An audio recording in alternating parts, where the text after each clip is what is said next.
കൂട്ടുകാർക്ക് ശുഭരാത്രി നേർന്നുകൊണ്ട് നമുക്ക് നേരെ ആദർശിന്റെ നയനയുടെ നാളത്തെ നല്ലൊരു പ്രൊമോ വിശേഷം കേട്ടാലോ. അതിനു മുമ്പായിട്ടൊരു കാര്യം പറഞ്ഞോട്ടെ. നമ്മൾ ഡെയിലി സ്റ്റോറി എന്ന പേരിൽ ഒരു പുതിയ ചാനൽ തുടങ്ങിയിട്ടുണ്ട്. ആ ചാനലിനകത്താണ് നമ്മൾ പകുതി വിശേഷങ്ങളൊക്കെ ഇടുന്നത്. ഇഷിതയുടെ, മഹേഷിന്റെ, അബിയുടെയും, ജാനിയുടെയും, വേദയുടെയും, വിക്രത്തിന്റെ ഒക്കെ വിശേഷങ്ങൾ ആ ചാനലിനകത്താണ് നമ്മൾ അപ്ലോഡ് ചെയ്യുന്നത്. അപ്പൊ ആ വിശേഷങ്ങളൊക്കെ കാണുന്നവർ ആ ചാനൽ ഒന്ന് സബ്സ്ക്രൈബ് ചെയ്യണേ. അതിന്റെ ലിങ്കും കാര്യങ്ങളൊക്കെ താഴെ ഞാൻ ഡിസ്ക്രിപ്ഷൻ ബോക്സിൽ ഇടാട്ടോ. അപ്പൊ മറക്കാതെ എല്ലാവരും കയറി കാണണം കേട്ടോ. അപ്പൊ നമുക്ക് നേരെ നാളത്തെ വിശേഷത്തിലേക്ക് അങ്ങോട്ട് പോയാലോ.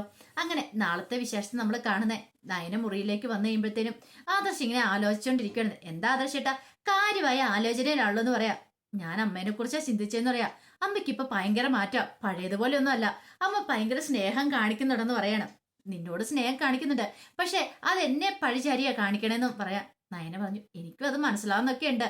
അമ്മ പണ്ടത്തെത്തോളം ദേഷ്യമൊന്നും എന്നോട് കാണിക്കുന്നില്ല. പിന്നെ എന്ത് പറഞ്ഞാലും ആദർശേണ്ണെ കൊള്ളിച്ചാ പറയണേ. ആദർശേണ്ണ വിഷമാകും, അങ്ങനെയൊക്കെയാ പറയണേ. പക്ഷെ എന്തോ പഴയതുപോലെ ഒന്നും അല്ല അമ്മയുടെ സ്വഭാവം എന്ന് എനിക്ക് തോന്നുന്നു. ഇത് കേട്ടതോ ആദർശം പറഞ്ഞു, അതെനിക്കും തോന്നിയ കാര്യമെന്ന് പറയണേ. ഇങ്ങനെ പോയാൽ വലിയ കുഴപ്പമില്ല, അധികം വൈകാതെ നിന്നെ അമ്മ അംഗീകരിക്കുമെന്ന് പറയാം. ആ പ്രതീക്ഷയൊന്നും എനിക്കില്ല ആദർശേട്ടാന്ന് പറയാം. അമ്മ ഇടയ്ക്കിടയ്ക്ക് എന്നെ ചീത്ത പറയുന്നുണ്ടെന്ന് പറയാം. അതൊന്നും നീ കാര്യമായിട്ട് എടുക്കണ്ട. അല്ലെങ്കിൽ ഇപ്പൊ തന്നെ കണ്ടില്ലേ, അമ്മ കാരണമല്ലേ നിനക്ക് ജ്വല്ലറിയിലേക്ക് പോകാൻ പറ്റിയെന്ന് ചോദിക്കുക. അത് ശരിയാ. നീ എത്രമാത്രം ഡിസൈനാ വരയ്ക്കുന്നത്. നീ വരയ്ക്കുന്ന ഡിസൈനൊക്കെ എല്ലാവർക്കും ഇഷ്ടപ്പെടുന്നുണ്ട്. പുതിയ പുതിയ മോഡൽസ് ഒക്കെ ഇറങ്ങി കഴിയുമ്പോഴത്തേനും എല്ലാവർക്കും അതും ഇഷ്ടപ്പെടുന്നുണ്ട്. ഒരു പക്ഷേങ്കിൽ മൂർത്തി ജ്വല്ലറിയുടെ ആളല്ലായിരുന്നെങ്കിൽ നീ എങ്കിൽ നിന്നെ കൊത്തിക്കൊണ്ട് പോയാലും മറ്റ് കമ്പനിക്കാരെന്നൊക്കെ പറയാം. കാരണം അത്ര നന്നായിട്ടല്ലേ നീ ഓരോ കളക്ഷൻ ഡിസൈൻ ചെയ്യുന്ന ചോദിക്കാണ്. ഇത് കേട്ടപ്പം നയന പറഞ്ഞു, അത്രയ്ക്കൊന്നും ഇല്ല ആദർശേട്ടെന്ന് പറയാം. പിന്നെ അത് വെറുതെ പറയണ്ട, എനിക്കറിയാം നീ എത്ര നന്നായിട്ട് വരയ്ക്കുന്നുണ്ട്. നിന്റെ കഴിവ് ഇത്രയും കാലം നീ മൂടി വെച്ചു. പക്ഷെ നിന്നെ വന്നപ്പോ തന്നെ ജ്വല്ലറിയിലേക്ക് കൊണ്ടുപോകണ്ടായിരുന്നു. അത് എന്റെ തെറ്റ്. ഒരു പക്ഷെ മുത്തശ്ശനും മുത്തശ്ശിയൊക്കെ പറഞ്ഞ നിന്നെ ജ്വല്ലറിയിലേക്ക് കൊണ്ടുപോകണമെന്ന്. അന്ന് പക്ഷെ നമ്മൾ രണ്ട് സ്വരച്ചരച്ചിലൊന്നും ആയിരുന്നില്ലല്ലോ. നമ്മൾ രണ്ടും തമ്മിൽ കീരിയും പാമ്പ് പോലെ അല്ലായിരുന്നു. അതെ, എന്റെ കാര്യം പറയണ്ട. എനിക്ക് ആദർശനോട് താല്പര്യം ഉണ്ടായിരുന്നു, പക്ഷെ ആദർശനാണ് എന്റെ മൈൻഡ് ചെയ്യാത്തെന്ന് പറയാം. ശരിയാ, എന്റെ തെറ്റാ. ഞാൻ നിന്റെ നന്മകളൊന്നും കണ്ടെത്തിയില്ല. പിന്നെ അല്ലേ പതുക്കെയല്ലേ മനസ്സിലാവണമെന്നൊക്കെ പറയണം. ആ സമയം ജലജ കട്ടക്കൽപ്പി മുറി പോയിരിക്കണം. എങ്ങനെയെങ്കിലും ഒരു പണി കൊടുക്കണമല്ലോ അവൾക്കിട്ട്. ഇത്തരം പണി കൊടുത്തിട്ട് അവൾക്കിട്ട് ഒന്നും അങ്ങോട്ട് ഏറ്റില്ല. ഓരോ തവണ പണി കൊടുക്കുമ്പോഴോ അതൊന്ന് തനിക്കിട്ട് അല്ല തന്റെ മകനിട്ട് കൊള്ളുവാണ്.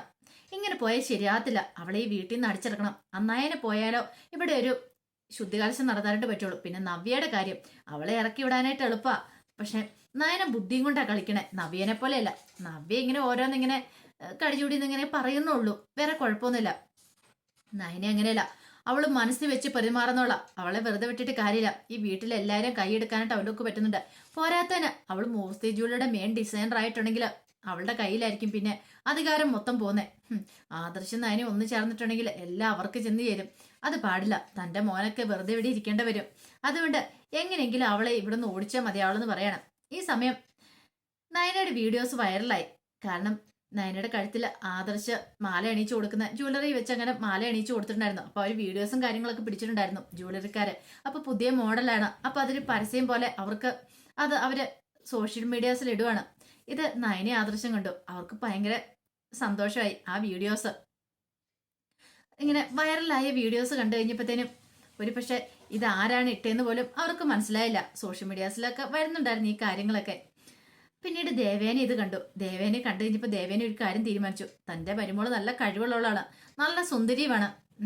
ശരിക്കും കണ്ട അവളെ നല്ല മോഡലിനെ പോലെ ഉണ്ട്.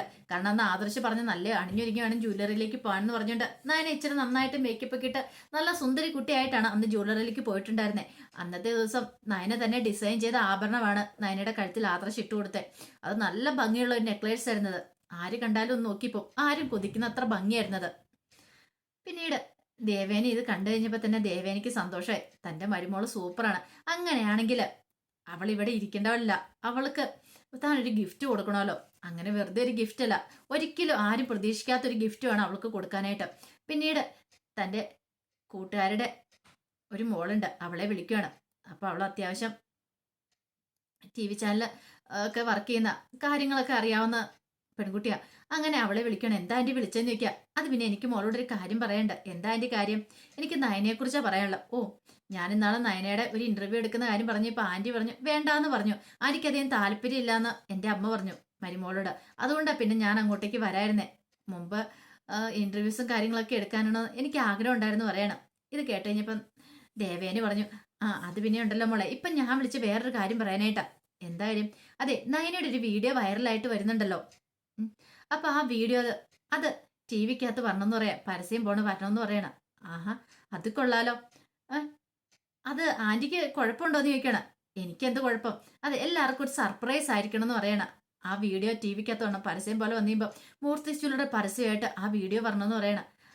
അല്ല ആന്റി, ആന്റിക്ക് കുഴപ്പമൊന്നുമില്ല, എനിക്കെന്ത് കുഴപ്പം, ഞാനല്ലേ പറയണേ. പക്ഷെ ഇത് സർപ്രൈസ് ആയിരിക്കണം, അതിനു മുമ്പ് ആരും ഇത് അറിയാൻ പാടില്ലെന്ന് പറയണം. ഓക്കെ ആന്റി, ഞാൻ ഏറ്റു. ആന്റി വേണ്ട കാര്യങ്ങളൊക്കെ ഞാൻ ചെയ്തോളാം എന്ന് പറയണം. പിന്നെ ഒരു കാരണവശാലും ഇത് പുറത്തു പോലെ ആദർശ് അറിയില്ലെന്ന് പറയണം. ഇല്ല ആന്റി, ആദർശൊന്നും അറിയില്ല എന്ന് പറയണം. അങ്ങനെ ദേവേനി ഫോൺ വെച്ചു. ദേവേനിക്ക് സന്തോഷമായി, കാര്യങ്ങളൊക്കെ ഏകദേശം കരക്കെടുത്ത് എടുത്തോണ്ടിരിക്കുക. അവൾക്ക് ഇതിനേക്കാളും വലിയൊരു സർപ്രൈസ് കൊടുക്കാനില്ല. ടി വിക്കകത്ത് അവളുടെ മുഖം വരിക എന്ന് പറഞ്ഞാൽ അത് ഈ പരസ്യത്തോട് കൂടിയിട്ട് അവള് പ്രതീക്ഷ കാര്യമായിരിക്കില്ല വരാൻ പോകുന്നത്. മാത്രമല്ല ഈ വീട്ടിലുള്ള പലർക്കും അതൊരു വലിയ അടിയായിരിക്കും. അവളെ ചവിട്ടി തേക്കാൻ നോക്കും ദേവേനിക്കല്ല, ജലജയ്ക്ക്. അവളിവിടെ നടിച്ചിറക്കാൻ നോക്കുന്നവർക്ക് ഒരു മുട്ടം പണി തന്നെയായിരിക്കും അങ്ങനെ കിട്ടാനായിട്ട് പോകുന്നത്. ഈ സമയം അനാമിക കണ്ടു ഈ പരസ്യമൊക്കെ സോഷ്യൽ മീഡിയയിൽ ഒന്ന് വന്ന് പരസ്യം. അനാമിക്ക് ഒട്ടും അങ്ങോട്ട് ഇഷ്ടപ്പെട്ടില്ല. പിന്നെ അവള് കയറി ഞെളിഞ്ഞ് നിൽക്കുന്ന കണ്ടില്ലേ. എന്ത് ചെയ്യാനാ, താൻ ഈ അടുക്കളയിൽ ഒതുങ്ങിപ്പോയി. അവളാണെങ്കിലോ മൂർത്തി സ്റ്റോറിയുടെ വലിയ ഡിസൈനറായിട്ട് മാറിയിരിക്കുക. എന്ത് ചെയ്യാൻ പറ്റും? എങ്ങനെ അവളെ ഇവിടെ നിന്ന് അടിച്ചോടിച്ചാൽ മതിയാവുള്ളൂ എന്നാലും തീരുമാനങ്ങളൊക്കെ എടുക്കണം. ഈ സമയത്ത് ആ പരസ്യം കനകയും ഗോവിന്ദനും കാണുകയാണ്. അവർക്ക് സന്തോഷമായി. നന്ദി എന്നിട്ട് പറഞ്ഞു, ചേച്ചി സ്റ്റാർ ആയിക്കൊണ്ടിരിക്കുക, ചേച്ചിയുടെ വീഡിയോസ് ഒക്കെ വൈറലായിക്കൊണ്ടിരിക്കുക എന്ന് പറയണം. സോഷ്യൽ മീഡിയയിലൊക്കെ ഉണ്ടെന്ന് പറയണം. അത് കേട്ട് കഴിഞ്ഞപ്പോഴത്തേനും കനക അതല്ലെങ്കിലും എനിക്കറിയാം, എൻ്റെ മോൾക്ക് ഇപ്പൊ ശുക്രദശന് ഉദിച്ചിരിക്കുക. കാരണം ഇത്രയും കാലം അവൾ അനുഭവിച്ച വേദനകൾ, കല്യാണത്തിന് ശേഷം അവൾ സന്തോഷം എന്തെന്ന് അറിഞ്ഞിട്ടില്ല. ഇത്രയും കാലത്തിന് ശേഷം അവളുടെ ജീവിതത്തിലേക്ക് നല്ലൊരു സന്തോഷം വരുന്നത്. അതും ആദർശനെ പോലെ ഒരു മോനെ കിട്ടിയതാ അവളുടെ ഭാഗ്യം എന്ന് പറയണം. ഗോവിന്ദൻ പറഞ്ഞു, അത് ശരിയാ, പണ്ടത്തെ സ്വഭാവമായിരുന്നെങ്കിൽ ഇപ്പൊ എന്തായി തീർന്നേനെ. നമ്മുടെ മോളി വീട്ടിൽ വന്ന് നിന്നേനെന്ന് പറയാം. അവൾക്ക് സഹനശക്തിയൊക്കെ ഉള്ളതുകൊണ്ട് മാത്രം അവൾക്ക് ആ വീട്ടിൽ പിടിച്ചേക്കാനായിട്ട് പറ്റിയത്. ഇനിയിപ്പം ദേവേനയും കൂടെ ഓക്കെ ആയി കഴിയണമെങ്കിൽ അവൾക്ക് ആ വീടൊരു സ്വർഗമായിട്ട് മാറുമെന്ന് പറയണം. അത് ശരിയാ, പക്ഷെ ദേവേനിക്ക് അങ്ങനെ പെട്ടെന്നൊന്നും മാറ്റം ഉണ്ടാവുന്ന എനിക്ക് തോന്നുന്നില്ല ഗോവിന്ദേട്ടാ. പക്ഷെ എന്നാലും പഴയതുപോലെ അല്ലെന്ന് പറയണം. ഇത് കേട്ടോണ്ട് വന്ന് നന്ദു പറഞ്ഞു, എനിക്ക് തോന്നുന്നു എന്തൊക്കെയോ മാറ്റം വന്നാ. ഞാൻ ആ വീട്ടിൽ ചെന്ന് കഴിഞ്ഞപ്പോ എന്നെ ട്രീറ്റ് ചെയ്യാനായിട്ട് മുൻപന്തിയിൽ നിന്നെ നയനേച്ചിയുടെ വല്യമ്മയായിരുന്നു നയനേച്ചിയുടെ അമ്മയായിരുന്നു പറയണം. എന്തൊക്കെയാണെന്ന് പറഞ്ഞാലും നയനേച്ചിനെ കുറ്റം പറഞ്ഞിട്ടാണല്ലോ എനിക്ക് വേണ്ടുന്ന കാര്യങ്ങളെല്ലാം ഉണ്ടാക്കി പെറുക്കി കൊണ്ട് തന്നു പറയാം. എന്തോ ഒരു മനുഷ്യപ്പെട്ട ഉള്ള പോലെ എനിക്ക് തോന്നുന്നുണ്ടെന്ന് പറയാം. ഇത് കേട്ടതും കനക പറഞ്ഞു, അത്രയ്ക്കും അങ്ങോട്ട് വിശ്വസിക്കാൻ പറ്റില്ല. ദേവേനയല്ലേ, ഒരു പക്ഷേങ്കിൽ ഇതിന്റെ പിന്നിൽ എന്തെങ്കിലും കാര്യം ഉണ്ടോ എന്ന് അറിയില്ലല്ലോ. അവര് വെറുതെ ഇങ്ങനെ ട്രീറ്റ് നിനക്ക് തരത്തൊന്നുമില്ല. അപ്പം നിന്നെ അല്ലെങ്കിൽ ഈ പറയുന്ന നയനെ അവരെ സ്നേഹിക്കണമെങ്കിൽ അതിന്റെ പിന്നിൽ എന്തെങ്കിലും ഒരു കാരണം ഉണ്ടായിരിക്കും എന്ന് പറയാം. ഒരു കാരണമില്ലാതെ അവരിങ്ങനെ സ്നേഹിക്കത്തൊന്നും ഇല്ലെന്ന് പറയാം. അത് ശരിയാ, പക്ഷെ ഈ സ്നേഹം എന്ന് പറഞ്ഞാൽ ആദർശനോടുള്ള സ്നേഹം കൊണ്ടാ അമ്മേ, അല്ലാതെ ചേച്ചിയോടുള്ള സ്നേഹം കൊണ്ടാണെന്ന് എനിക്ക് തോന്നില്ല. ചേച്ചി ഇനിയും പണങ്ങി പോരുമെന്ന് പേടിച്ചിട്ടൊക്കെയാന്ന് തോന്നേ അങ്ങനെ ചെയ്തേന്നൊക്കെ പറയണം. അത് ചിലപ്പോൾ ശരിയായിരിക്കും അന്നൊക്കെ കനകയും പറയണം. പിന്നീട് അങ്ങനെ ദേവേനി കൊടുത്ത പരസ്യം അതൊക്കെ നല്ല ടി വിക്കകത്ത് വരുവാണ്. അപ്പം ആ ദേവേനെ വിളിച്ചിട്ട് ആ പെൺകുട്ടി പറഞ്ഞു, അതേ കാര്യങ്ങളൊക്കെ ഓക്കെ ആയിട്ടുണ്ട്, വൈകുന്നേരം ഇത്ര സമയത്ത് ടി വിക്കകത്ത് പരസ്യം കാണിക്കുമെന്ന് പറയണം. ഇത് കേട്ടപ്പോൾ ദേവേനിക്ക് സന്തോഷമായി. പിന്നീട് വൈകുന്നേരം കൃത്യസമയമായപ്പോഴത്തേനും ടി വിയുടെ മുന്നിലേക്ക് ദേവേനി വന്നു. പിന്നീട് എല്ലാവരും വിളിക്കുകയാണ്. ആദർശിന്റെ നയനെ എല്ലാവരും വിളിച്ചു. എല്ലാവരും ഹാളിലുണ്ട്. എന്തോ ഒരു സർപ്രൈസ് ഉണ്ടെന്ന് അവർക്ക് മനസ്സിലായി. ടി വിക്കകത്ത് എന്തോ കാര്യം വരാന്നുണ്ടെന്ന്. അങ്ങനെ എല്ലാവരും കൂടെ വന്നു കഴിഞ്ഞപ്പോഴാണ് ടി വിക്കകത്ത് ആ പരസ്യം കാണിക്കുന്നത്. നയനയുടെ കഴുത്തിൽ ആദർശ് നെക്ലേസ് ഇട്ട് കൊടുക്കുന്നത്. ഇത് കണ്ടു കഴിഞ്ഞപ്പോഴത്തെ നയന ഒരു നിമിഷം ഞെട്ടിത്തിരിച്ചു പോയി. ഇതെങ്ങനെ സംഭവിച്ചു? ഒന്നും മനസ്സിലായില്ലല്ലോ. അല്ല, ഇതാരാ ടി വിക്കകത്ത് കൊടുത്തേ? ടി വിക്കകത്ത് കൊടുക്കാനൊന്നും പറഞ്ഞില്ല. ഈ ആദർശാണ് എങ്ങനെയാണോ? ആദർശയുടെ സത്യം പറ, ആദർശാണാണോ ഈ പരസ്യം ടി വിക്കകത്ത് കൊടുത്തെന്ന് ചോദിക്കുക. ഞാനോ? ഞാനല്ലെന്ന് പറഞ്ഞാണ്. ആർക്കും മനസ്സിലായില്ല. അനാമയ്ക്കും ജാനയ്ക്കും ജലയ്ക്കും സഹിച്ചില്ല. അനാമികയുടെ മുഖത്ത് കടന്നല കുത്തേറ്റ വിലയപ്പേ അവൾ അങ്ങനെ ടി വിക്കകത്ത് തിളങ്ങി നിൽക്കുന്നു. ഈ സമയം നവ്യ പറഞ്ഞു, എന്ത് ഭംഗിയാ നയനെ നിന്നെ കാണാനായിട്ട്, നല്ല സുന്ദരിയായിട്ടുണ്ട്, നല്ലൊരു മോഡലിനെ പോലെ ഉണ്ടെന്ന് പറയണം. ആദർശ് പറഞ്ഞു, അത് ശരിയാന്ന് പറയണം. ഇത് കണ്ട മുത്തശ്ശനും മുത്തശ്ശിയൊക്കെ സന്തോഷമായി.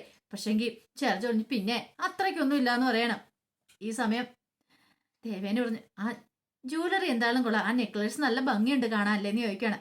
ഇത് നയനെ ആദർശം ശ്രദ്ധിച്ചു. ദേവേനെ അത് ഭയങ്കരമായിട്ട് ശ്രദ്ധിക്കുന്ന കാര്യം. പിന്നീട് ആദർശ് പറഞ്ഞു, അതെ നയനെ ഡിസൈൻ ചെയ്ത ജ്വല്ലറി അമ്മയെന്ന് പറയണം. ഓ, അതൊക്കെ എനിക്ക് മനസ്സിലായെന്ന് ഒരു ഒഴുക്കം മട്ടി ദേവേനെ അങ്ങോട്ട് പറയണം. ഈ സമയം നയനെ ഓർത്തു, എന്നാലും ഇതാരായിരിക്കും ഈ പരസ്യം ടി വിക്കകത്ത് കൊടുത്തത്? ദേവേനി ഭയങ്കര സന്തോഷത്തില്ല. നയനയുടെ മുഖത്തെ സന്തോഷം കൊണ്ട് മുത്തശ്ശനെ മുത്തശ്ശി ഇന്ന് അഭിനന്ദിക്കുകയാണ്. സൂപ്പർ ആയിട്ടുണ്ട് മോളെ, നിന്നെ കാണാൻ തന്നെ നല്ല ഭംഗിയുണ്ടെന്ന് പറയണേ. ഇങ്ങനെയാണെങ്കിൽ നമുക്കിനിയിപ്പം ജ്വല്ലറി വേറെ മോഡലിന്റെ കാര്യമില്ലോ, നീ മതിയല്ലോ പരസ്യത്തിലൊക്കെ അഭിനയിക്കാന്ന് പറയണം. അത് കേട്ടപ്പോൾ ജാനകി പറഞ്ഞു, പിന്നെ എന്തിനു കൊള്ളാം, അതിനേക്കാളും 100 ഭേദം എന്റെ മോൾ അനാമിക മോളെന്ന് പറയണം. ഇത് കേട്ടതും അനാമിക ഒന്ന് നോക്കണം. അനാമിക സങ്കടവും ദേഷ്യവും കൊണ്ട് അരച്ചു കയറി. അവളിങ്ങനെ സ്റ്റാർ ആയിക്കൊണ്ടിരിക്കുക, താൻ ഒന്നും അല്ലാതെ ആയിക്കൊണ്ടിരിക്കുക. ഇങ്ങനെ പോയിട്ടുണ്ടെങ്കിൽ താൻ ഇവിടെ നിന്ന് ഇറങ്ങി പോകേണ്ടതായിട്ട് വരും. അവളിവിടെ വേരുറപ്പിക്കും. അതൊരു കാരണവശാലും പാടില്ല. ഉടനടി എന്തെങ്കിലും ചെയ്തേ മതിയാവുള്ളൂ എന്നൊരു തീരുമാനമൊക്കെ എടുക്കുകയാണ്. അപ്പൊ അതിന്റെ വിശേഷങ്ങളൊക്കെ കാണുന്നത്. എന്താണ്, നയനിക്ക് വേണ്ടിയിട്ട് ദേവേനി ഇനി പോരാടാൻ തന്നെ തീരുമാനിച്ചു. അപ്പൊ അതിന്റെ വിശേഷങ്ങൾക്കായി നമുക്ക് എല്ലാവർക്കും കാത്തിരിക്കാം കേട്ടോ. ഒരിക്കൽ കൂടി എല്ലാവർക്കും നല്ലൊരു രാത്രി ആശംസിച്ചുകൊണ്ട് നിർത്തുന്നു. നന്ദി.